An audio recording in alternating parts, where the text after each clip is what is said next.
ನಮ್ಮ ಇಂದಿನ ವಿಷಯ ಬಾವನ್ನ ವೀರರು ಯಾರು.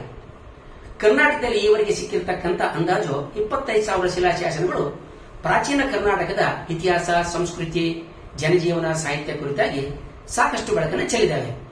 ಶಿಲಾಶಾಸನ ಅಥವಾ ಖಂಡರಣೆಗಳಲ್ಲಿ ಹೇಳಲ್ಪಟ್ಟಂತಹ ಅದೆಷ್ಟೋ ಸಂಗತಿಗಳು ಈವರೆಗೆ ಅಸ್ಪಷ್ಟವಾಗಿಯೇ ಉಳಿದಿದ್ದು ತಮ್ಮ ಗುಟ್ಟನ್ನು ಬಿಡಿಸುವಂತೆ ಸಂಶೋಧಕರನ್ನ ಕೈ ಬೀಸಿ ಕರೀತಾ ಇದ್ದಾವೆ. ಅಂತಹ ಒಂದು ಸಂಗತಿಯ ಬಗ್ಗೆ ನಾನೀಗ ನಿಮ್ಮ ಗಮನವನ್ನ ಸೆಳೆಯುತ್ತೇನೆ.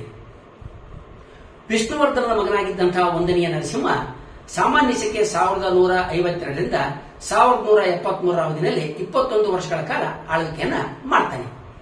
ಹಳೇಬೀಡು ಹೊಯ್ಸಳೇಶ್ವರ ದೇವಾಲಯದ ಒಳಗಿರತಕ್ಕಂಥ ಪ್ರೌಢರಾಯನ ಕಂಬದ ಮೇಲೆ ಹೊಯ್ಸಳ 1ನೇ ನರಸಿಂಹನಿಗೆ ಸೇರಿದಂತಹ ವಿಜಯಪುರದ ಮಾಧವ ವಿಭೂತ ಅಂತಕ್ಕಂಥವನು ರಚಿಸಿರ್ತಕ್ಕಂಥ 129 ಸಾಲುಗಳ ಒಂದು ಶಾಸನ ಇದೆ.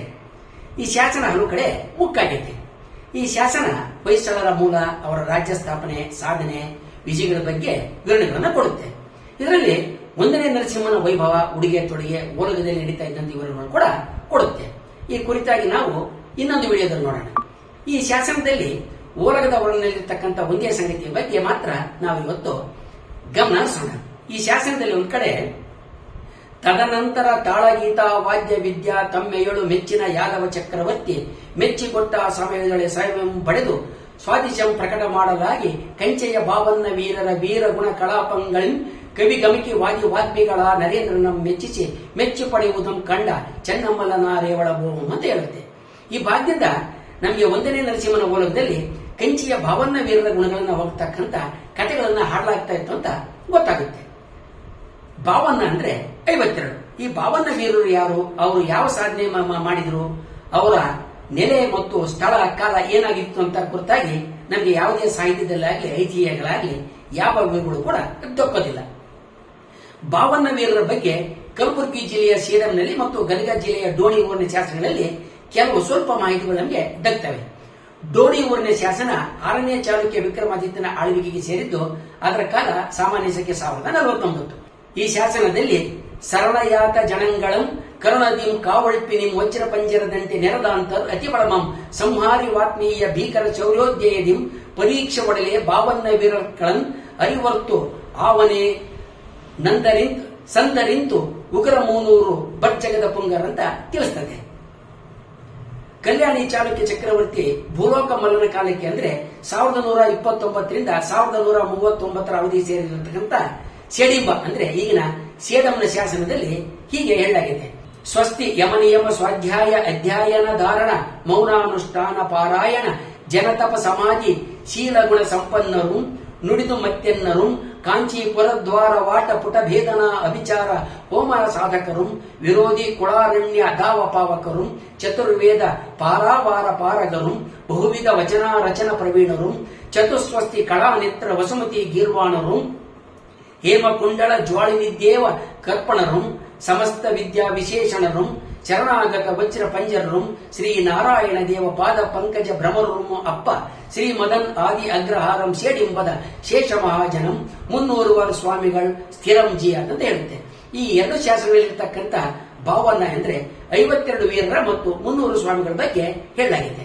ಇವರು ಕಂಚಿಯ ಅಭೇದ್ಯವಾದ ಬಾಗಿಲನ್ನ ತೆರೆಸಿ ಕಲಿತನವನ್ನು ತೋರಿಸಿದ ಬಗ್ಗೆ ಮಾಹಿತಿಯನ್ನು ಈ ಶಾಸನಗಳು ಕೊಡ್ತವೆ.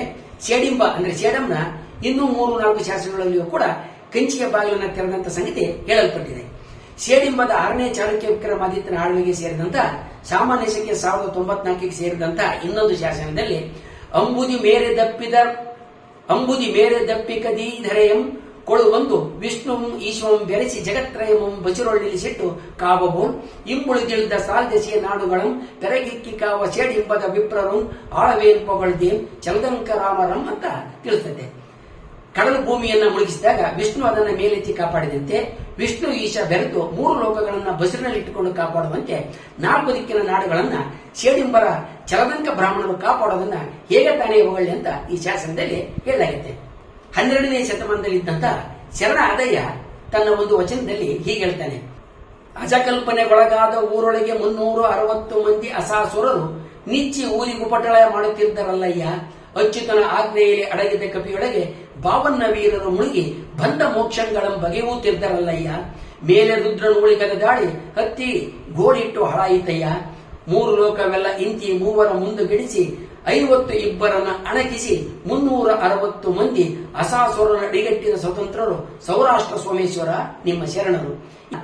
ಈ ವಚನದಲ್ಲಿ ಭಾವನ್ನ ವೀರರು ಅಂದ್ರೆ 51 ಬಗ್ಗೆ ಹೇಳಲಾಗಿದೆ. 52 ಜನ ವೀರರು ಅಚ್ಯುತನ ಭಕ್ತರು ಅನ್ನೋದರ ಸುಳುವು ಈ ವಚನದ ಮೂಲಕ ನಮಗೆ ದಕ್ಕುತ್ತೆ. ಸೇಡಿಂಬದ ಶಾಸನದಿಂದ ಆ ಊರಿನ ಕೋಟೆ ದುರ್ಗಮ ಆಗಿದ್ದು ಅಲ್ಲಿನ ಬ್ರಾಹ್ಮಣರು ಕಲಿಗಳಾಗಿದ್ದು ಸುತ್ತಲಿನ ಊರುಗಳಿಗೆ ರಕ್ಷಣೆ ಕೊಡ್ತಾ ಇದ್ರು ಅಂತ ಕೂಡ ಸ್ಪಷ್ಟ ಆಗುತ್ತೆ. ಸೇಡಿಂಬದ ಈ ವೀರರು ಯಾವಾಗ ಕಂಚಿಗೆ ಹೋದ್ರು, ಅಲ್ಲಿದ್ದ ಅಭೇದ್ಯ ಬಾಗಿಲು ಯಾವುದು, ಅದನ್ನು ಏಕೆ ಮುಚ್ಚಲಾಗಿತ್ತು, ಅವರು ಅದನ್ನು ಹೇಗೆ ತೆರೆಸಿದ್ರು ಅಂತಕ್ಕಂಥ ಯಾವ ಸುಳಿವುಗಳು ಕೂಡ ನಮಗೆ ಎಲ್ಲಿಂದಲೂ ದಕ್ಕೋದಿಲ್ಲ. ಕಂಚಿಯ ಬಾಗಿಲನ್ನು ತೆರೆಸಿದ್ದು ಧಾರ್ಮಿಕ ಹೋರಾಟದ ಭಾಗ ಆಗಿರೋದಕ್ಕೆ ಸಾಧ್ಯ ಇಲ್ಲ. ಯಾಕಂತ ಹೇಳಿದ್ರೆ ಇಂತಹ ಹೋರಾಟಗಳು ಸಾಮಾನ್ಯವಾಗಿ ಧಾರ್ಮಿಕ ವಿಜಯ ಚರಿತ್ರೆಗಳಲ್ಲಿ ದಾಖಲಾಗ್ತವೆ. ಅಭೇದ್ಯವಾದ ಕೋಟೆ ಅನ್ನೋದಕ್ಕೆ ಕಂಚಿನ ಕೋಟೆ ಅಂತ ಕರೀತಕ್ಕಂಥದ್ದು ರೂಢಿಯಲ್ಲಿದೆ.